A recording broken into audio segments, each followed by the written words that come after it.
میں نے بتایا تھا نا گاؤں میں جمعہ نہیں ہوتا، بتایا تھا نا مسئلہ. ایک اہل حدیث عالم ہے، انہوں نے میرے خلاف ایک کلپ ریکارڈ کروا دیا فوراً. میں نے اس پہ دلیل بھی دی تھی کہ گاؤں میں جمعہ نہیں ہوتا. کیوں؟ صحیح حدیثوں میں یہ مضمون ہے کہ نبی صلی اللہ علیہ وسلم کے پیچھے صحابہ کرام گاؤں دیہاتوں سے باریاں لگا کے جمعہ پڑھنے آیا کرتے تھے مدینہ میں. یہ باریاں کیوں لگاتے تھے؟ کیونکہ وہاں گاؤں میں جمعہ نہیں ہوتا. وہ جمعہ پڑھنے کے لیے نا گاؤں کے لوگ آتے تھے، اس دفعہ ان کی باری ہے، یہ جا کے وہاں جمعہ پڑھیں گے، اور اگلی دفعہ ان کی باری. ینتابونا کے الفاظ ہیں، صحیح حدیث ہے یہ کتنی بڑی دلیل ہے.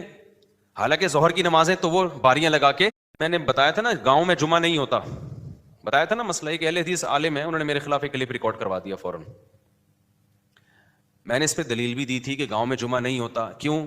صحیح حدیثوں میں یہ مضمون ہے کہ نبی صلی اللہ علیہ وسلم کے پیچھے صحابہ کرام گاؤں دیہاتوں سے باریاں لگا کے جمعہ پڑھنے آیا کرتے تھے مدینہ میں.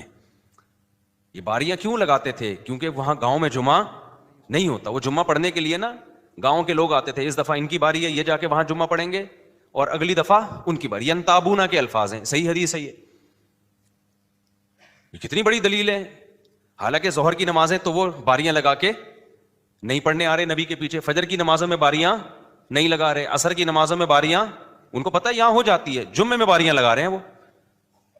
اہل حدیث عالم نے فوراً، ایک تو وہ بعض ان کے علماء ایسے ہیں، سب کی بات نہیں کر رہا ہے، وہ طنز بہت کرتے ہیں، ایسے کرتے ہیں جیسے ان کو کچھ پتہ ہی نہیں ہے.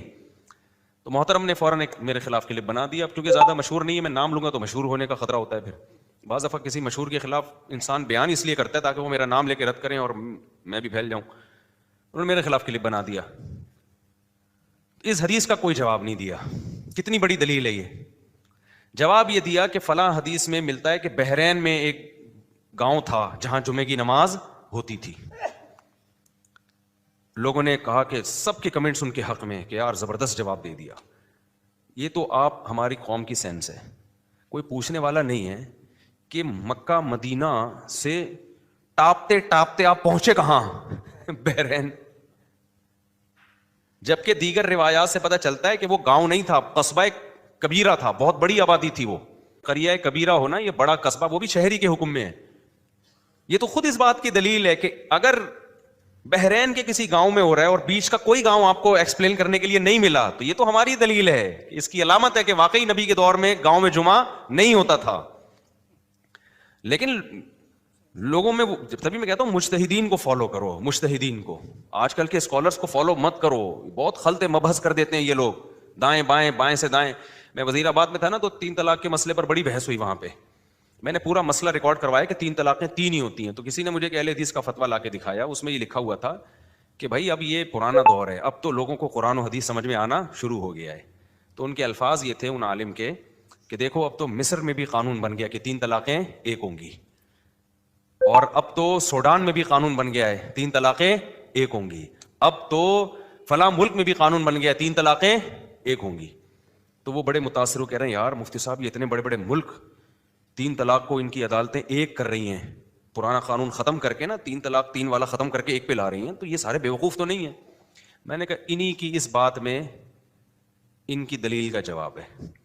یہ کہہ رہے ہیں مصر میں 1965 میں 3 طلاق کو ایک قرار دیا گیا، حالانکہ مصر میں اسلام 1965 میں آیا ہے، حضرت عمر کے دور میں آیا ہے. یہ تو تبدیلی کے لفظ ہیں کہ قانون تبدیل کیا گیا. اس کا مطلب 1965 تک مصر میں 3 طلاقیں کتنی تھیں؟ 3 تھی.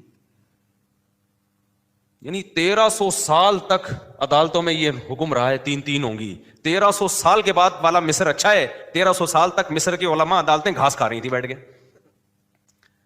یعنی جس پہ لوگ سبحان اللہ کہہ رہے تھے نا اس فتوے پر، یار بڑا زبردست مفتی صاحب نے فتویٰ دے دیا نا، وہ جو اہل حدیث عالم تھے کہ یار مصر نے بھی، یہ پاکستان اور بر صغیر اور انڈیا پاکستان کے دیوبندی وہاں بڑے یہ لوگ ہیں جو ٹس سے مس نہیں ہوتے، اندھے مقلد ہیں. باقی تو براڈ مائنڈڈ حکومتیں ہیں، قرآن و حدیث پر فیصلہ کر رہی ہیں وہ. ابے یہ براڈ مائنڈڈ حکومتیں ہیں. آ جا رہا ہے اسلام یہاں پہ، سوڈان میں آج اسلام آیا ہے. کہہ رہے سوڈان میں بھی 1955 میں کر دیا یا 65 میں کر دیا. میں نے کہا سوڈان میں اسلام کب آیا ہے؟ اس وقت تک تو 3 تھیں، اب جا کے کیا ہو رہی ہیں؟ ایک ہو رہی. یہ خود اس فتوے کے غلط ہونے کی دلیل ہے. کوئی غیر مسلم اسلام قبول کرے گا، بولے گا 1200 سال سے گھاس کھا رہے تھے کیا؟ اب تمہاری سمجھ میں قرآن و حدیث آیا ہے؟ نہیں آئی میرا خیال ہے بات سمجھ میں. 1200 سال سے کیا کھا رہے تھے تمہیں یہ نہیں پتا تھا طلاقیں 3 ہوتی ہیں کہ ایک ہوتی ہے؟